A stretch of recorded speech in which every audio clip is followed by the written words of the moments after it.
अँकिलोजिंग spondylitis म्हणजेच मणक्याचा संधिवात हा एक दीर्घकालीन संधिवात असून याची सुरुवात खुब्यांच्या सांध्यांमधून होते.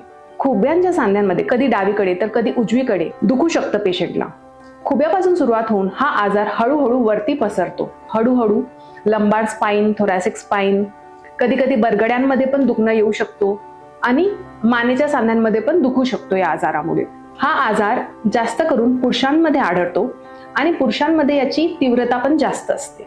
जे वयोमानानुसार होणारा स्पॉन्डिलोसिस आहे, जी झीज आहे, त्यापेक्षा हा आजार वेगळा आहे. या आजारामध्ये मणक्यांमध्ये सूज येऊन जर त्याची योग्य वेळेत ट्रीटमेंट नाही केली तर तिथं कॅल्सिफिकेशन होऊन मणके एकमेकांशी चिटकून बॅम्बू स्पाइन निर्माण होतो. त्यामुळे मणक्यांची लवचिकता कमी होते आणि हळूहळू पुढे जाऊन स्पाइनची डिफॉर्मिटी होऊन पेशंटचा पॉस्चर बिघडतो.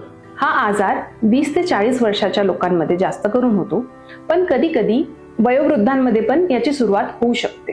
जर तुम्हाला दीर्घकालीन कंबरदुखी किंवा खुबेदुखी आहे आणि तुमचं वय 40 पेक्षा कमी आहे तर तुम्ही आपल्या जवळच्या संधिवात तज्ञ म्हणजेच रुमॅटॉलॉजिस्टला नक्की भेट द्या.